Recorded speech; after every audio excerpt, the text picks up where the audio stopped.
Welcome to another bit of Hollywood history. This one's going to get pretty wild.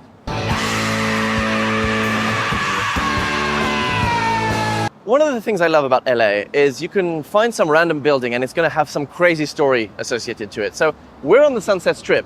This is the famous place where all the great musicians and all the great comedians and everybody would have come to perform. And there's a lot of famous places, like right behind here, there's the Sunset Tower. We all know that. That's, where you go and stay and dine with celebrities if you can afford it. But what you might not know is this large building here. It's a little less flashy perhaps, but you'll drive past it every time you come along the Sunset Strip. And it turns out that this is the place where if you were anybody in the 70s and 80s associated in music and you wanted to have the craziest parties and the wildest time, this is where you came. Every single floor was a party. Everywhere you looked, there were people hanging out. Everybody called it the Riot House, the Hyatt House, because it was a party house. This is the Andaz West Hollywood Hotel by Hyatt, and they have given us special access today to go and explore and find out all the secret stories within. Let's go have a look.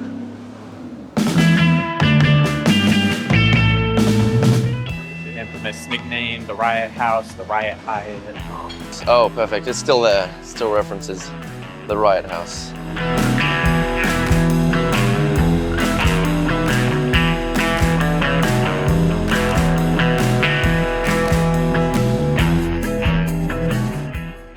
I am now standing in the actual spot where Robert Plant in 1975 would have been standing at the balcony. This used to be the balcony, it's been redone.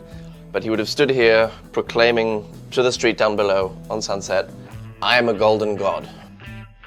I've seen Robert Plant. He's like the nicest, softest, quietest, most innocent guy. I really can't imagine what was happening in the 70s to turn him into that kind of a person. But it must have been pretty wild.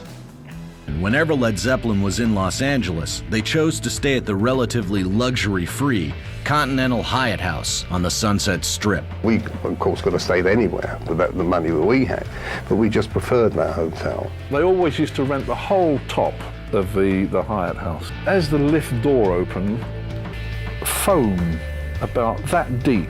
As I looked out, this naked girl came sliding past on her belly, and then another one, and then followed by John Paul Jones and John Bonham. You have to imagine this is the place where back in the 70s, bands like Led Zeppelin would rent out 6 whole floors of this hotel and would host the craziest parties. Like, they would invite anybody they wanted, allegedly some very young women, of course. Like John Bonham and apparently the manager would come here and would ride their motorcycles through the halls.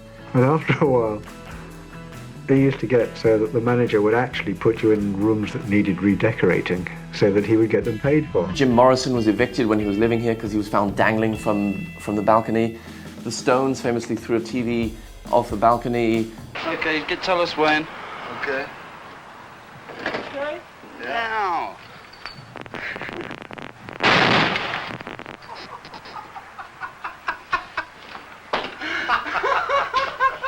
Yeah, usually when I do these pieces, I like to have some moment where I recreate something that happened. So it's difficult to do that now over the balcony, but can I throw the TV out the window?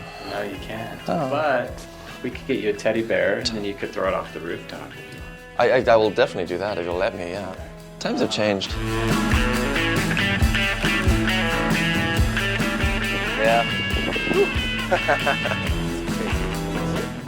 So I did ask, but they said I couldn't throw a TV off the balcony at the hotel anymore. But they did say I could throw Rockstar Teddy off the balcony. So, in honor of Keith Richards and Rolling Stones. That felt good.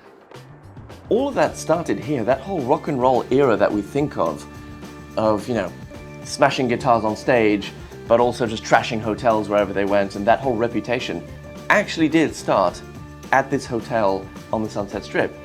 And I just love that there's that connection here that they still honor, that they still, really promote even now. Because it is the story of this place.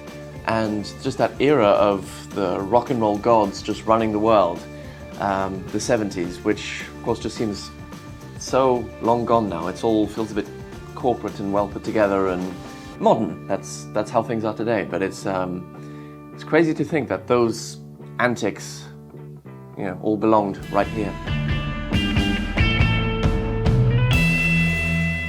This is where a Absolutely. lot of the partying happened. Of course. Like I mentioned, the Playboy Bunnies being up here.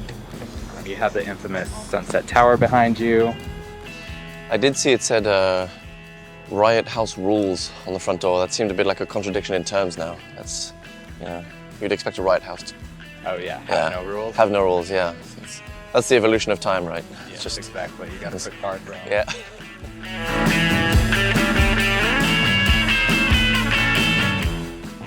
So personally, I always love it when such a nondescript place is actually hiding such an incredible story, such incredible depth. I quite like that in people too. But for me, I mean, if I had to book somewhere to stay on vacation, I would love somewhere like this because there's so much to explore. It just makes everything feel more special. It's not just about being fancy or glamorous, it's about story. It's about something special you're sharing in something which defined an era and defined a place and defined a culture, musically and stylistically, everything. So, big thank you to Andaz for having us and for letting us in and tell all these crazy stories and pull off some crazy stunts. Hope you've enjoyed it. This has been a lot of fun. Until next time.